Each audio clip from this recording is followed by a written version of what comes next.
বিসমিল্লাহির রহমানির রহিম। এমজেএফ news presents road two কোরআনে। আজকে আমরা আলোচনা করব পবিত্র কোরআনুল কারীমের 10 নম্বর পারা নিয়ে।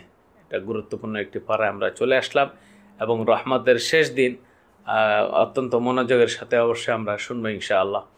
সূরা আনফালের 46 নম্বর আয়াতে আল্লাহ রাব্বুল আলামিন বলেছেন, পরস্পর ঝগড়াঝাটিতে দুটি বড় ক্ষতি হয়। ওয়াতি আল্লাহ ওয়াতি আল্লাহ ওয়া রাসূলাহু ওয়া লা তানাযাউ ফাতাফশালু ওয়া তাযহাবা রিহুকুম ওয়াসবিরু ইন্নাল্লাহা মা'আস সাবিরিন।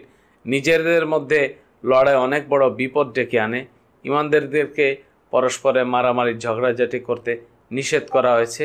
আর বলা হয়েছে যদি পরস্পর লড়াই করে তাহলে দুইটি ক্ষতি হবে, আর তা হচ্ছে ঈমানদার কাপুরুষ ও ভীতু হয়ে পড়বে।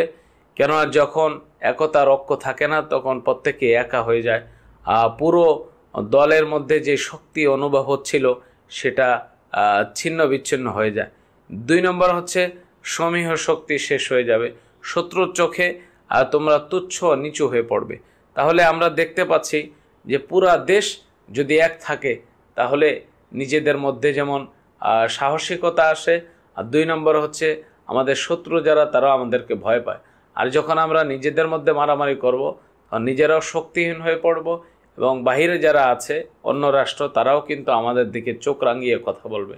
এই জন্য সর্বাবস্থায় আমাদের এক থাকা অত্যন্ত জরুরি। আল্লাহ রাব্বুল আলামিন সূরা তাওবার 16 নম্বর আয়াত, আমরা নতুন সূরা তাওবার মধ্যে ঢুকে পড়েছি। আল্লাহ রাব্বুল আলামিন 16 নম্বর আয়াতে বলেন যে তোমরা বিপদ আপদে স্থির থাকো। আম হাসিবতুম আন তুতরাকু লাম্মা ইয়ালামিল্লাহু আল্লাযীনা জাহাদু মিনকুম ওয়া লাম ইয়াত্তাখিযু মিন দুনিল্লাহি ওয়া লা রাসূলি ওয়া লিল মুমিনিনা ওয়ালিজা ইলা আখিরিল আয়াত। এরপরে সূরা তাওবার 34 এবং 35 নম্বর আয়াতে আল্লাহ পাক বলেন যে ওয়াল্লাযীনা ইয়াকনিজুনা আয-যাহাবা ওয়াল ফিদ্দাতা ওয়া লা ইউনফিকুনা ফি সাবিলিল্লাহ ফাবাশশিরহুম বিআযাবিন আলীম। যে যাকাত প্রদান না করার শাস্তি বলা হয়েছে, যে যারা স্বর্ণ রূপা জমিয়ে রাখে কিয়ামতের দিন এগুলি জ্বালিয়ে পুড়িয়ে তাদেরকে দাগ দেওয়া হবে এবং বলা হবে এই যে তোমার স্বর্ণ রূপা যেগুলি দুনিয়াতে জমিয়ে রেখেছিলে। এই জন্য স্বর্ণ রূপা টাকা পয়সা জমিয়ে রাখার মধ্যে কোনো কারামতি নাই। কারামতি হচ্ছে এগুলি সময় মতো জাকাত দেওয়া, ভালো কাজে ব্যয় করা, কল্যাণকর কাজে ব্যয় করা হচ্ছে আসল কারামতি। সূরা তাওবার 55 নম্বর আয়াতে আল্লাহ রাব্বুল আলামিন বলেছেন যে ধন সম্পদ ও সন্তান সন্ততি হেদায়েত থেকে বঞ্চিত করে দেয়। অধিক সম্পদ থাকলে আল্লাহ বিমুখ করে দেয়। সন্তান সন্ততি থাকলে অনেক সময় তাদের মায়ায় পড়ে আল্লাহ পাকের বিধান কার্যকর করা যায় না। এজন্য সম্পদ এবং সন্তান এগুলি থেকে সব সময় নিজেদেরকে সতর্ক রাখা উচিত। তাওবার 71 এবং 72 নম্বর আয়াতে আল্লাহ পাক বলছেন যে আর মুমিন পুরুষ মুমিন নারীরা হচ্ছে পরস্পর একে অন্যের বন্ধু, তারা সৎ বিষয়ে শিক্ষা দেয় এবং অসৎ বিষয় থেকে নিষেধ করে। তো এটা অত্যন্ত গুরুত্বপূর্ণ একটা গুণ যে মুমিন নর নারী একে অপরকে সৎ কাজের আদেশ করবে এবং অসৎ কাজ থেকে বিরত রাখবে। যখন এরকম হবে তখন ওই সমাজের উপর আল্লাহ পাকের রহমত করুণা বর্ষিত হবে। আজকে আমরা আল্লাহর রহমত পাই না, এর মূল কারণ হচ্ছে যে সমাজে সৎ কাজের আদেশ এবং অসৎ কাজ একদম টোটালি বন্ধ হয়ে গিয়েছে।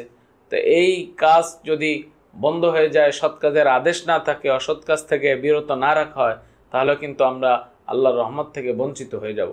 আজকের সর্বশেষ যে আয়াতটি নিয়ে আমরা আলোচনা করব সূরা তাওবার 75, 76, 77 নম্বর আয়াতে আল্লাহ পাক বলেন যে আল্লাহর সাথে কৃত অঙ্গীকার পূর্ণ না করার পরিণতি। আমিনহুম মান আহাদাল্লাহ লাইন আতানা মিন ফাদলিহি লানাসাদ্দাকান্না ওয়া লানাকুনান্না মিনাস সালিহিন ইলা আখিরিল আয়া।